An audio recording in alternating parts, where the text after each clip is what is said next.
Hi there, welcome to your friendly advice team who have prepared this short video for some helpful tips on the next steps, life after university.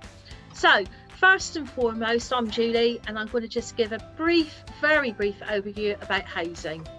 Now you're coming to the end of your studies and thinking of moving on into the world, you need to look at the current accommodation that you're in and make sure that you leave that accommodation as best as you can.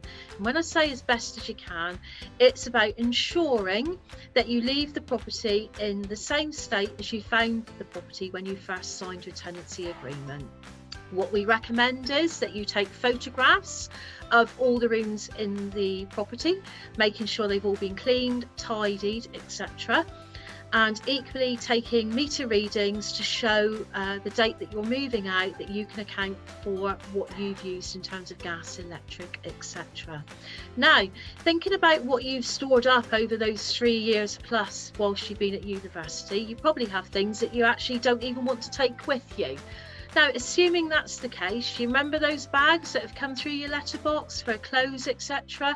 Well, why not think about actually putting some of those unwanted loved items in those bags so somebody else can benefit from it? Equally, if you've got other, for example, like toasters, kettles, etc., and you're thinking, actually, no, I'm going to start fresh wherever you're moving to, why not think about your local charity shops and actually dropping in those items so you don't have to worry about storage or transportation? So those are some top tips about that. Now, probably the most important thing you're thinking about is money. So for the majority of you, you will have paid a deposit. Now, providing that tenancy is in the same condition as when you moved in, there is no reason why you should not get that deposit back from your landlord. So make sure you get your deposit back, because you will need it when you're looking to move forward to your next tenancy. So again, if there is any damage, like door handles, etc., that are missing, it can often be cheaper that you replace that rather than the landlord doing it, and then basically you won't get back your deposit because they're going to take it out of that. Okay. Now, the next thing to think about is your well-being, and it's quite natural to feel quite a little bit of anxiety, etc., because it's all new, what's happening to you. So if you're moving away from where you've been studying and you're currently receiving support from your GP or an NHS service, you do need to plan how that move might affect the support that you're currently receiving. So some basic information really. If you know the area that you're moving to, you can always do a search on the CQC website. Now that's the Care Quality Commission website. You'll be able to search by postcode GP practices and check out what services they offer, the quality of the care you can expect, but probably more importantly, you can also read reviews on the surgery that you're thinking of going to. www.cqc.org.uk is where you could find that information.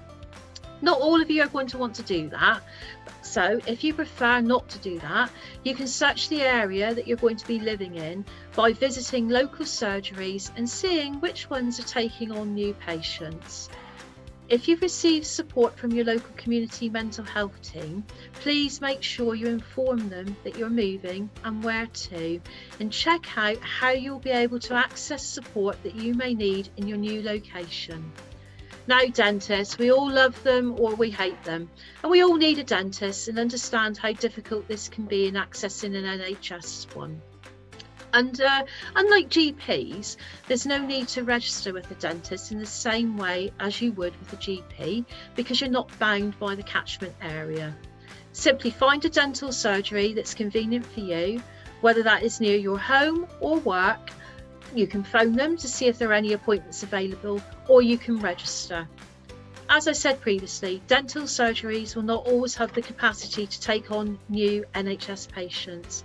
You may have to join a waiting list, look for a different dentist who is taking on NHS patients, or simply you're going to have to pay privately. Now, if you're looking for a dentist, then please access www.nhs.uk. All you need to do is just put in your postcode, and that should bring up dentist surgeries that are near to the area where you're living to. Now over to my lovely colleague Lisa. Thank you. Okay, so the first thing to talk about is benefits. If when you finish university you don't have a job to start immediately or are working a limited number of hours on a part-time basis, you can make a claim for universal credit. This is a relatively new benefit that replaces many previous benefits, including job seekers allowance. So universal credit includes components towards living costs and child or disability elements if applicable. It can also include a housing element to contribute towards your rent if you don't return to live with your family and live in a property with your own tenancy agreement. If you're under 35 and claiming as a single person, you will only be eligible for the shared accommodation rate, which for example in Plymouth is currently £73.50 per week towards your rent. The majority of people on universal credit will have work search requirements as part of their claimant commitment. This will include spending 35 hours a week looking for work, but can vary dependent on individual circumstances, often in relation to health or caring. You can apply for universal credit at www.gov.uk. So what help is available with getting a job after university? So Plymouth University Careers and Employability Department can offer support and guidance whilst you're studying and after you graduate. They can assist with your CV, offer guidance on tailoring your applications, and you'll be able to access their digital resources and graduate job boards and webinars. A few key points to think about when applying for jobs. Ensure your email address is appropriate and professional. If need be, set up a new email account solely for job applications. Think about your social media. Make everything that you can private and ensure that anything that can be viewed does not have any inappropriate content, including historic posts, pictures and videos. Employers can and often do check social media when considering candidates. Think about interviews. If face-to-face, ensure that you have smart but comfortable interview clothing ready in case you have an interview at short notice. If you'll be undertaking a virtual interview, ensure that you're still dressed appropriately. Think about your location. Ensure that you have a quiet space, free from noise and potential interruptions. Think about the room that you're in. Consider a virtual background if necessary. You can often download many free of charge. Just ensure that it's appropriate for interview. And now over to Jo. Thank you. Right, so many of you who will be leaving Plymouth should let all your contacts know your new address. So that includes Student Finance England, your phone company, any store cards or credit cards you may have. If you've got a driving license or a car, you'll need to let DVLA know, and you'll need to let your bank know your new contact details. You will have had a student account up to now giving you a free overdraft, but that will change once you graduate. So it's important to read the terms and conditions of the account that you've got and speak to your bank about your future banking arrangements. Those of you entering employment will have to start paying tax.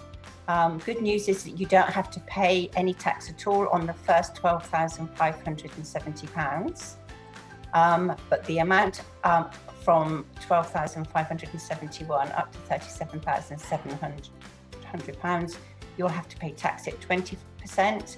Up to £37,701, it would be 40%, and those of you fortunate enough to be earning £150,000 and above will have to pay at 45%.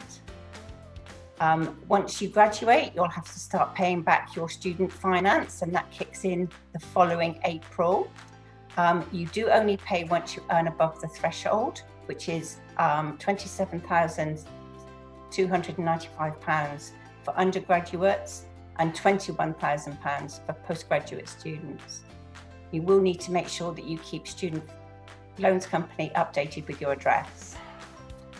You can also look at your SLC account to see your outstanding student debt balance. Do remember that student debt is not like any other debt. You do not pay if you're not working or if your income falls beneath the threshold. And now back to Julie. So thank you, Jo, and thank you, Lisa. One final point to remember is in terms of council tax liability. Please remember that when your course ends, you will have liability for council tax, so you will be expected to pay that.